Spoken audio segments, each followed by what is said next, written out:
Hi everybody, thank you for being here. My name is Mairi. I'm the Autistic Astrologer. You can find me on Facebook and on YouTube at mmhealingservices or at the Autistic Astrologer on Facebook and on YouTube. If it's your first time here, thank you for being here. Be sure to like and subscribe. Today we're going to talk about moon moves. We're going to talk about some of the things that we can do paying attention to just the moon in astrology. There's so many different planets and so many different things to look at and pay attention to. One of the most core things that we can follow and be aware of is what the moon is doing.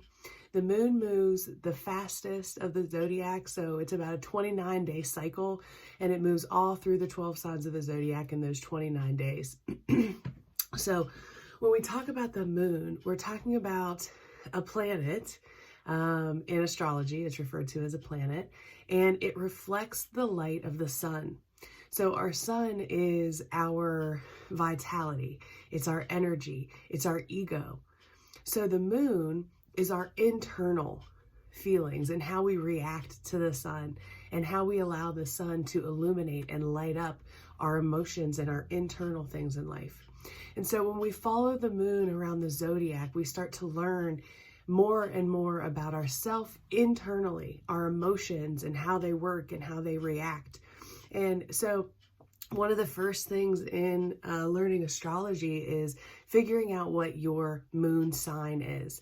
That way, you know each time that the moon enters your sign. So for example, I'm a Capricorn moon. So I know that every time every time the moon enters Capricorn, it's starting a new cycle for me in my life. And these are normally things that are tied to your emotions, your dreams, your internal feelings, your intuition. So that is like the base thing. And if you don't know what your moon sign is, you can reach out to me on any of my platforms. I'll help you find it. You can also find it free online in multiple places. I always recommend astro.com for these type of like chart things, but you can find out what your moon is and pay more attention to it. So each month we have a full moon and we have a new moon. So that's going to be based on where the sun is in the cosmos, in the zodiac. So when we have an Aries sun, we're going to have an Aries new moon. And the full moon is going to be in its opposite sign, which would be Libra. So when we have an Aries sun, that full moon is going to be a full moon in Libra. The new moon is going to be a new moon in Aries. Because when the moon is new, it is directly with the sun. So when we look at it, it would be the earth and then the moon and then the sun. So the moon gets lost in the in-between, so we don't see it. But when it's on the opposite side, right, it's reflecting the sun. So the earth is in the middle. So moon, earth, sun, it's reflecting the sun's rays and we see it and it becomes the full moon. So the new moons are known to be more clear, more concise, more internal. New moons are when we start things, we plant new seeds for the future because of that clarity that we can find during the new moons. The full moons are known to be more chaotic, more emotional, illuminating things that maybe aren't always illuminated in our lives and in our internal world. So that is why, a lot of people tie full moons to chaotic energy because of that energy. It is chaotic, and it's because of the surface tension is different based on those times and moon cycles. So it is more chaotic during a full moon as a collective energy. So this is also going to be different for each person based on what part of the moon cycle you were born in. So that's another thing you can find out. Were you born during a new moon? Were you born almost at a full moon? And so all of these things are relevant to who you are internally, especially when we talk about the moon, tied to our emotions, our feelings, our intuition. So that being said, we have a 29-day cycle with the moon. So each time we're going to stick with my stuff just as an example. So I am a Capricorn moon.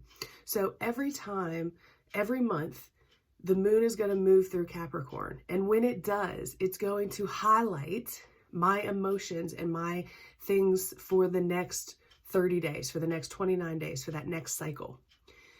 Each new moon in Capricorn is going to set the tone for my year until we get back to the new moon in Capricorn the following year. So every year there's a new moon and a full moon in each of the signs. So when you figure out what your moon sign is, you're going to be able to figure out when we should be planting seeds in our own lives. So the Capricorn new moon for me is always a time where I plant seeds. The opposite side of Capricorn is Cancer. So when we get to the Cancer new moon, that's going to be the same month that there's a Capricorn full moon. And during the full moon, we're feeling culmination. We're feeling the wholeness. We're feeling that birth of something. So for my Capricorn moon cycle, I have the new moon where I set intentions in January. And then during Cancer sun season, we have the full moon in Capricorn. And that's when I'm seeing a lot of those plans kind of coming to life and coming to fruition in that. So again, this is just an example for me. But if you have your moon in Leo, then you're going to look for the new moon in Leo and the full moon, which happens during Aquarius season. So it can get really confusing, especially if you're new to astrology. So please be sure to reach out to me anytime. You can comment on any of these videos. You can find me on social media at the Autistic Astrologer or at mmhealingservices, and we can talk so much more about this. But, that's how you can kind of play in your own moon into the yearly cycle. And then obviously there's a monthly cycle that happens as well, because the moon hits each of the zodiac signs every single month during its 29-day cycle. So there, as always in astrology, there's cycles and cycles and cycles happening, and just being more aware of it and being able to understand it on a different level and utilize it to your benefit is really all my videos are about. Just bringing more awareness to how you can use this energy and be more proactive in taking control of the energy that's surrounding you, opposed to like fighting against it or feeling out of control with what's happening in the cosmos and in the collective energy. So very quick moon moves update. New moons are more clear, time to set intentions. Full moons are much more chaotic. A lot of times we'll see things illuminated, emotional. This is all tied to how tired we are.